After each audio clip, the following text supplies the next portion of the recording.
Hey everyone, thanks for tuning in. If you're new here, consider subscribing. It really helps keep these stories coming. And while you're here, let me know in the comments where you're listening from.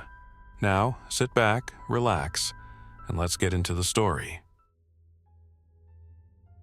People think airports are all about pilots, passengers, and overpriced coffee. But those terminals don't run without people like me wrench turners who keep the birds flying.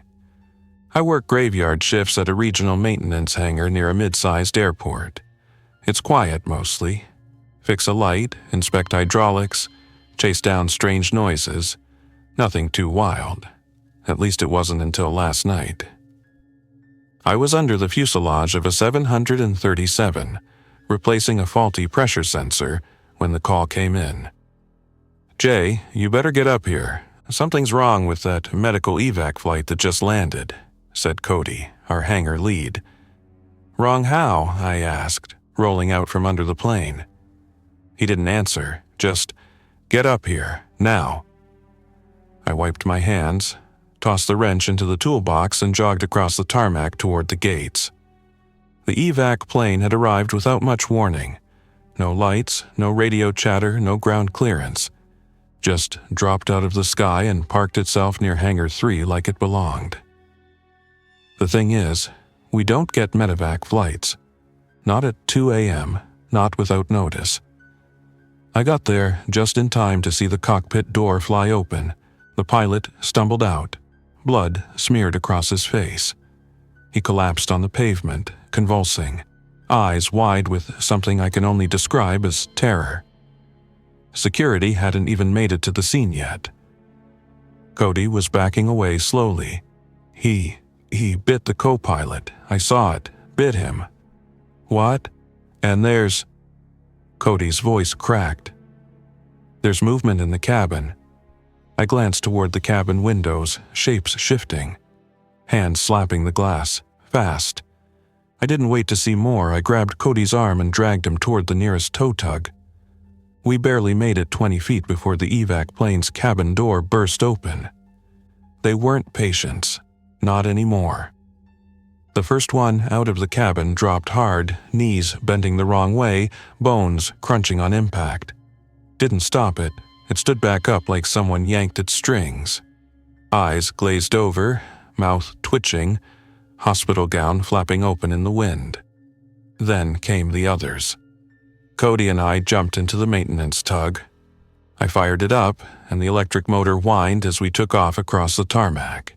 Behind us, the evac passengers poured out, some limping, others full sprint, all of them wrong. Like they were moving fast but thinking slow. No coordination, just instinct. "Ooh, they're patients," Cody kept shouting. "They're supposed to be patients." "No, man," I said, weaving between chocks and wheel blocks. "That's not normal, that's..."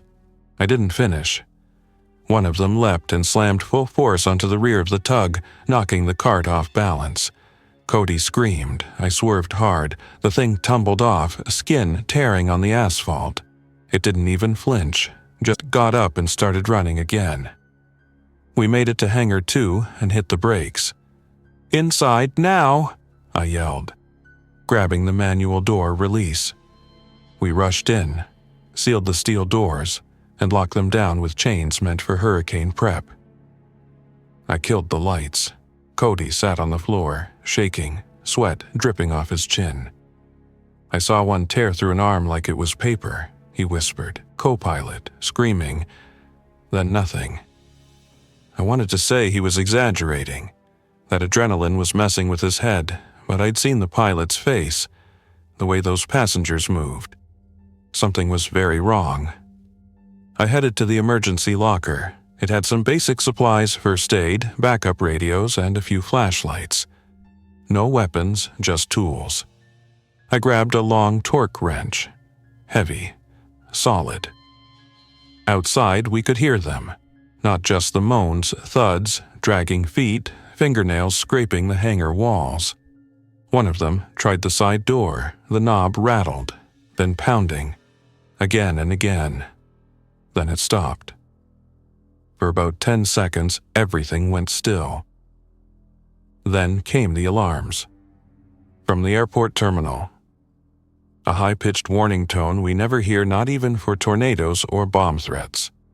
Just 3 blaring notes on a loop. Cody looked at me. That's not a drill. Nope. We moved to the side window and peeked through the reinforced glass. Terminal lights were flickering. Cars in the drop-off lane sat abandoned, doors wide open. A baggage truck was rolling across the tarmac with no one driving it. And then the emergency broadcast came on through the airport PA system. This is a regional emergency alert. Please remain inside and shelter in place. Do not attempt to leave the airport. Do not approach affected individuals. Repeat, static, just static. Cody slid down the wall and whispered, "It's happening everywhere, isn't it?" I gripped the wrench tighter. I didn't have an answer. The lights flickered once. Then again. A low hum buzzed through the walls, like the whole hangar was holding its breath. Backup power's kicking in, I muttered. Grid must be failing. Cody didn't say anything. He just stared at the concrete floor like it might open up and swallow him. I couldn't blame him. Part of me wished it would too. My handheld radio crackled. Not the emergency one, the regular push-to-talk we used on the job. "Hangar crew, this is Tower. Anyone copy? Over." I snatched it up. "This is Jay. I'm with Cody. We're locked down in Hangar 2. What's your status?" There was a pause. Then, "Tower's compromised. We barricaded ourselves in the stairwell. They got Jenkins. We've got 1 pilot and 2 TSA guys up here. And we've seen more of them. They're all over the tarmac now." "All over?" I asked. "How many are we talking?" "Dozens, maybe more. Some came from the terminal. Some were already on arriving flights. It's not just 1 plane anymore." That hit like a punch to the gut. I asked, "You got eyes on the runways?" "Yeah, and you're not gonna like it. There's a cargo 757 that landed 15 minutes ago. No contact, no manifest. It taxied halfway, stopped, and the crew never exited. Lights are still on. Doors open. Another carrier? Looks like military, no tail number. That changed everything." "What do you want us to do?" I asked. "Stay put. If you can, make your way to the emergency control shed near Gate 12. There's a lockdown override key there. We might need it if we're gonna move people." "Copy that," I said. "We'll make a move soon." The line crackled and died. Cody stood up, pale but steady. "You thinking what I'm thinking?"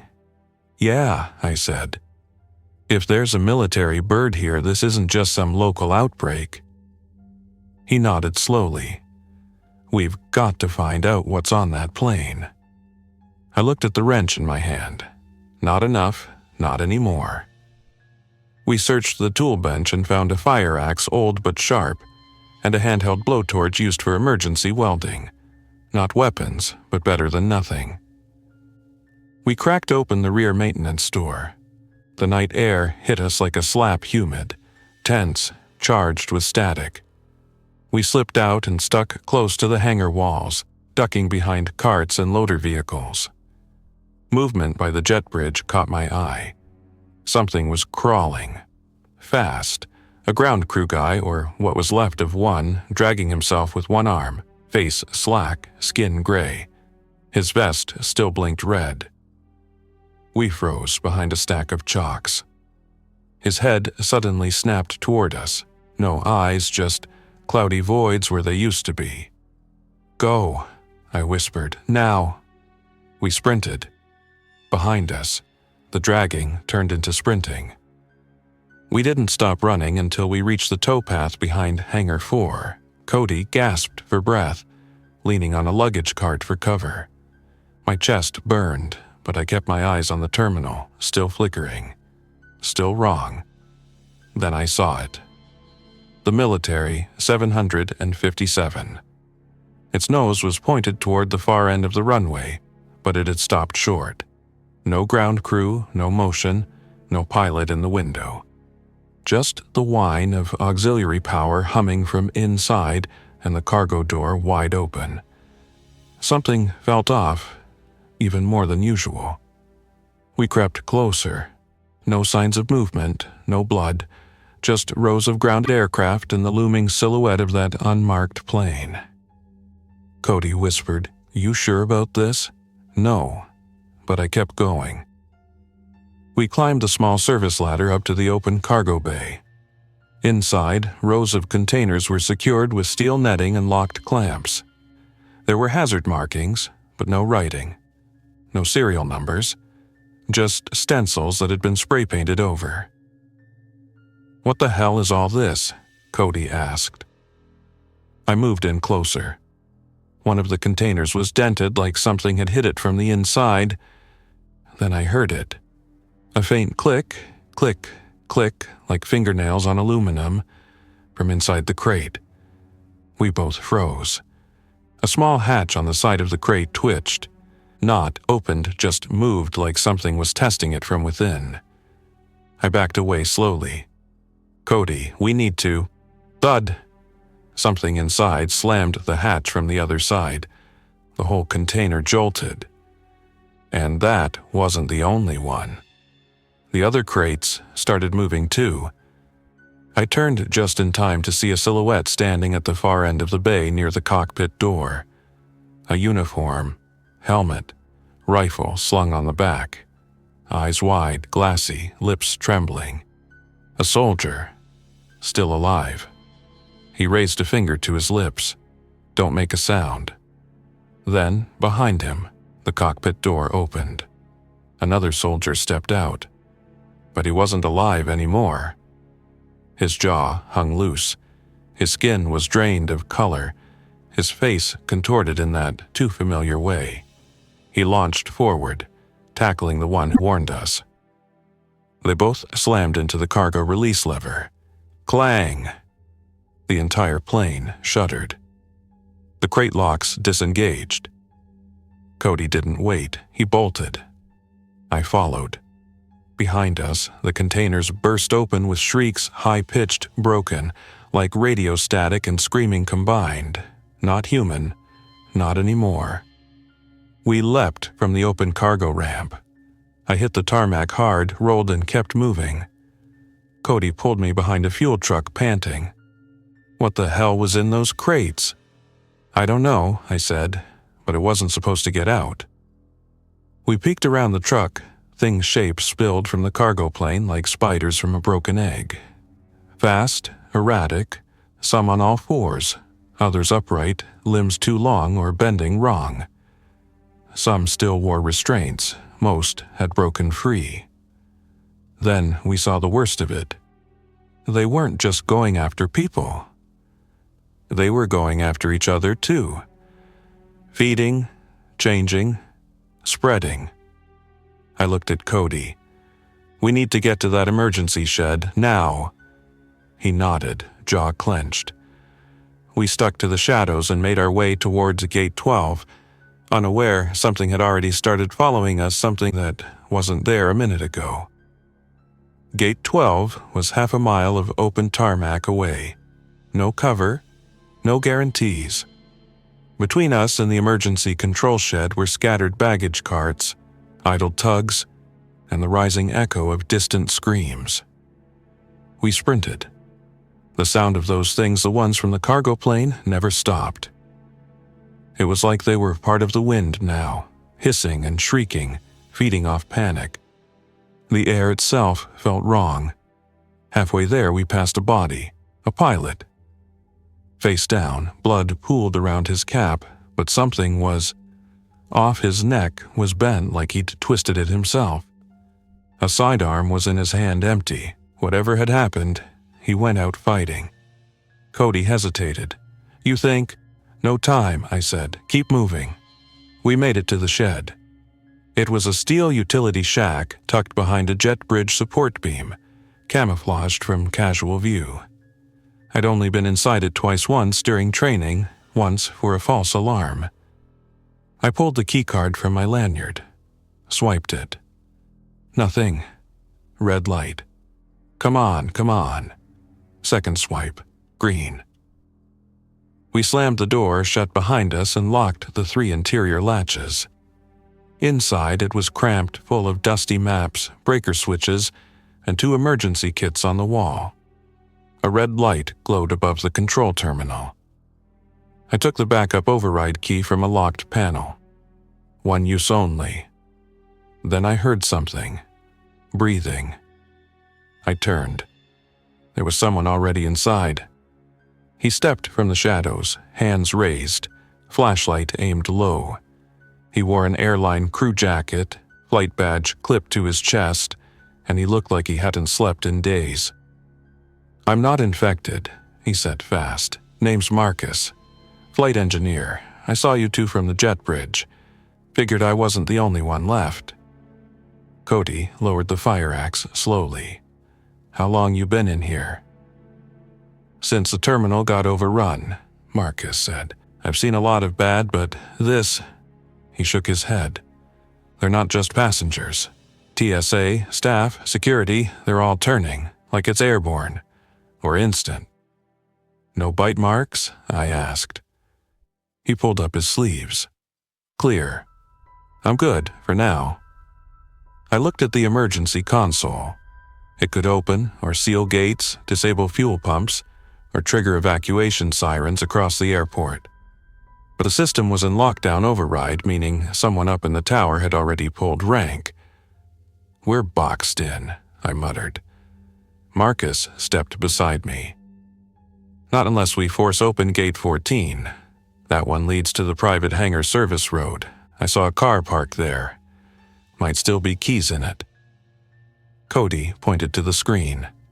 "But if we unlock Gate 14, we'll also disable the containment field they activated around the terminal."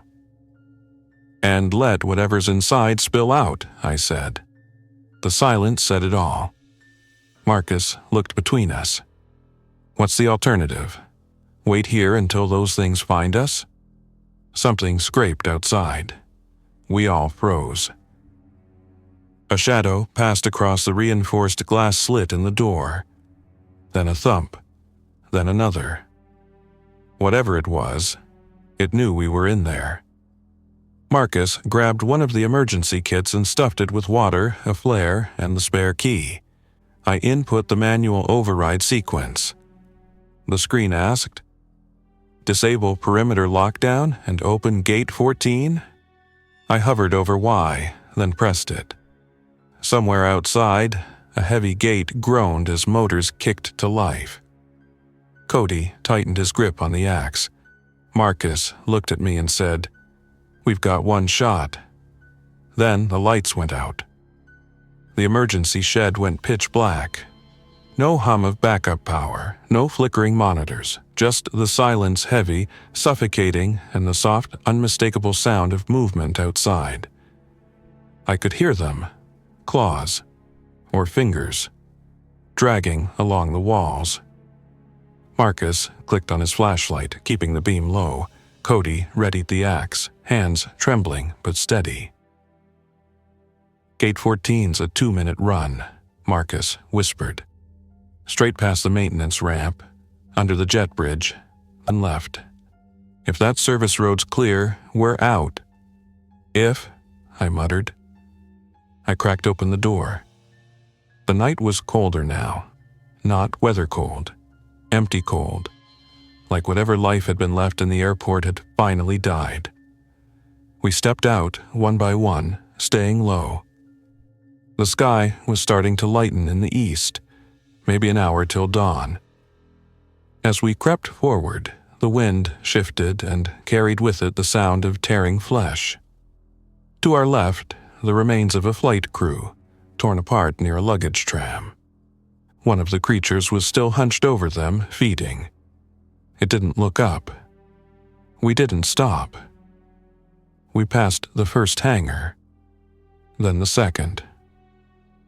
Gate 14 was just ahead, an old rolling gate usually used for ground support deliveries. It was open just a few feet, enough for a person to squeeze through. I started running. Then a scream behind us. Cody. One of them had dropped from the catwalk above and latched onto his back. The thing was fast, inhumanly fast, and its mouth stretched open wider than it should have. Marcus turned, raising the flare.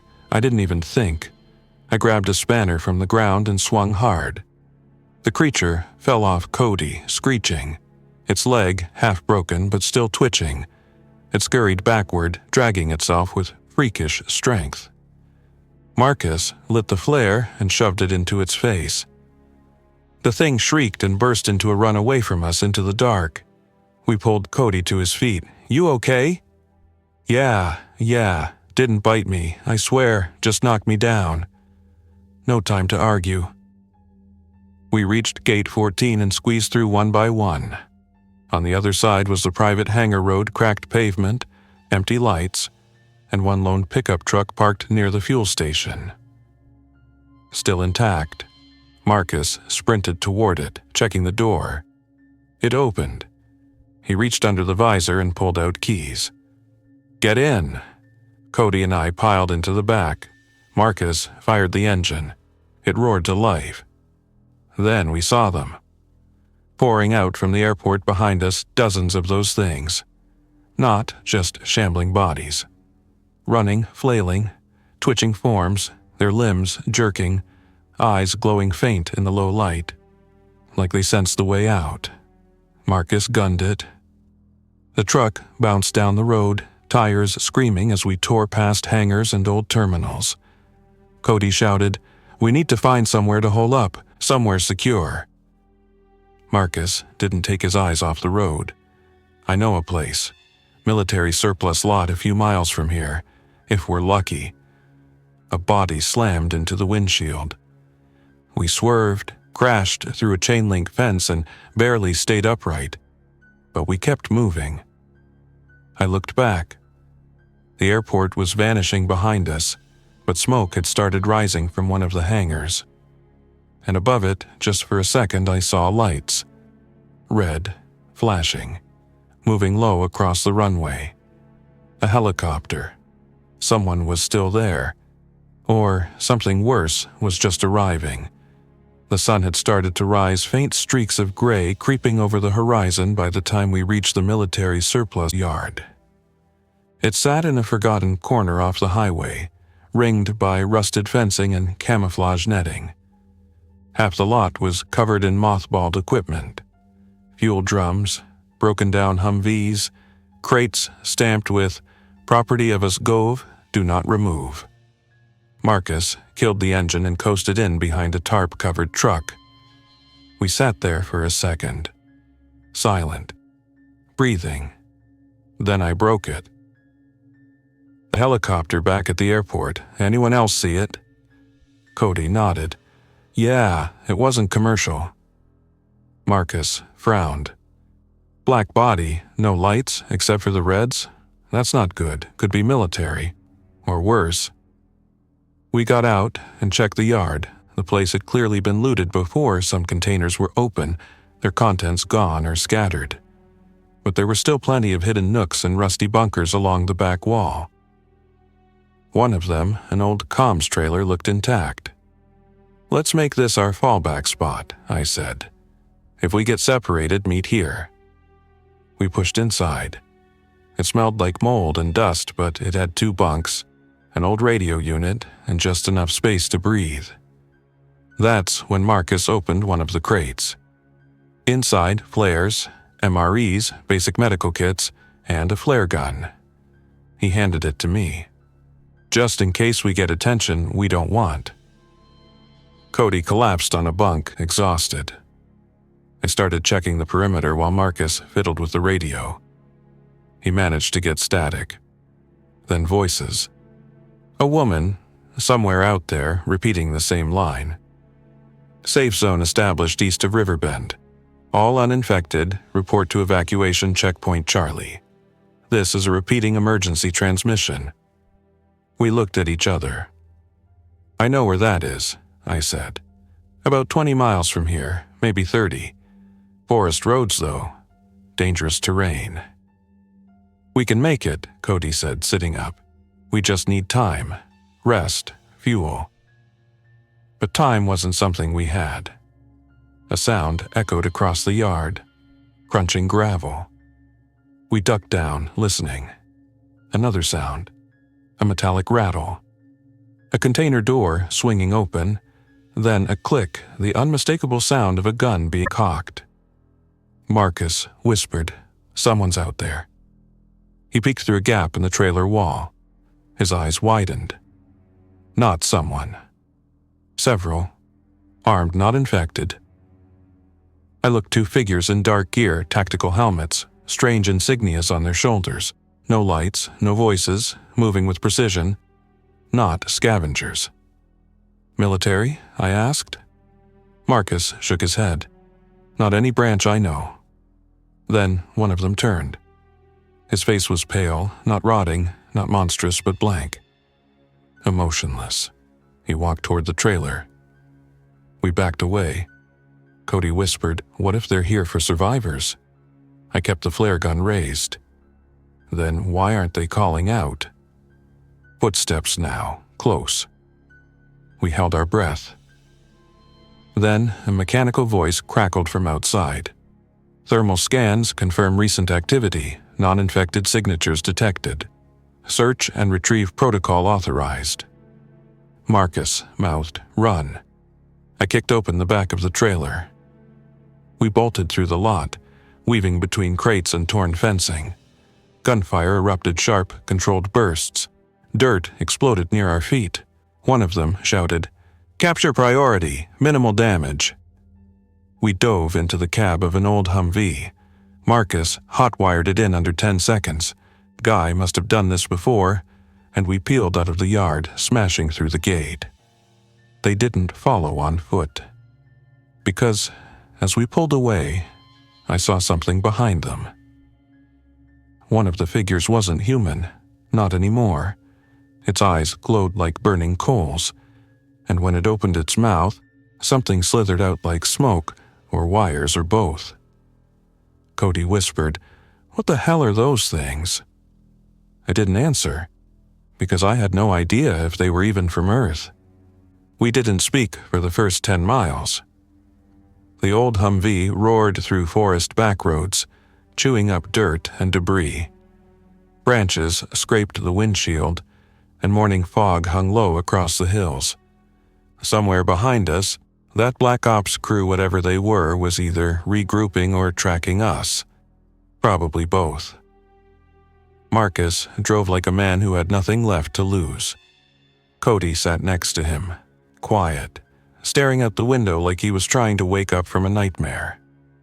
I rode in the back, watching the tree line, still gripping the flare gun. The silence didn't last long. Our radio crackled again, the same woman's voice on repeat. "Evacuation Point Charlie. Riverbend East, safe zone. Final call for extraction." Marcus checked the GPS. "We're close. If that transmission's real, we'll hit the outskirts in 20. If it's a trap," I asked, "then we'll die outside instead of inside." "Fair enough." We reached the last bend in the road when the engine sputtered. Fuel was running low, real low. Marcus cursed and pulled us into a ditch, masking the vehicle under brush. We'll have to walk the rest. We moved fast through the woods, sticking to the trees. No signs of infected, which almost felt wrong. The quiet was unnatural, like the world was holding its breath. Then we heard the sound. Rotors. A chopper. We broke through the tree line and saw it. A clearing marked by floodlights and military barricades. A dozen people stood huddled behind barbed wire. 3 soldiers, real ones this time, in tan fatigues, waved us forward. "This is it," Cody shouted. We sprinted. A spotlight caught us. A soldier raised his weapon, then hesitated. "Don't move. We're clean," I yelled, holding up my arms. A moment passed. Then they waved us in. We ran past sandbags, through a makeshift checkpoint. A medic scanned us with some kind of device I didn't ask what it measured. All I cared about was that she said, "Clear, all of them." One of the soldiers leaned in. "You're lucky. This bird's the last one out. Containment failed. City's gone." "Gone?" Marcus echoed. The soldier just nodded grimly. "We lost contact with 3 other zones. Whatever's happening, it's not just viral anymore, it's evolving." The chopper's doors opened. Inside were a handful of survivors, a crying woman clutching a child, an airport security guard with a bloody bandage on his arm, a man in a suit staring blankly at nothing. I climbed aboard last. Just as the rotors fired up, I looked back at the tree line and saw them. Not the infected, not the Black Ops squad. Something else. Tall, thin, wrong. Not walking, not running, just moving in ways that broke every law of motion, twisting reality around them. And in the sky above them, dark shapes. No wings, no sound. Watching. I turned away. The chopper lifted off.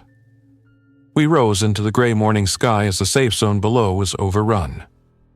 It's been 12 hours since the outbreak began. I was just an airplane maintenance tech. Now, I've seen more horror than any soldier, more mystery than any scientist, and more loss than I can process. But I survived. For now. And if you're hearing this, wherever you are, stay away from the airports. They were never trying to contain it. They were trying to hide what got loose, and it's not done spreading. But I survived. For now. And if you're hearing this, wherever you are, stay away from the airports. They were never trying to contain it. They were trying to hide what got loose, and it's not done spreading. Thanks for listening. If you enjoyed this story, don't forget to like and subscribe. Your support keeps these creepypastas coming. Until next time, stay alert, stay safe, and never ignore the feeling that something is watching.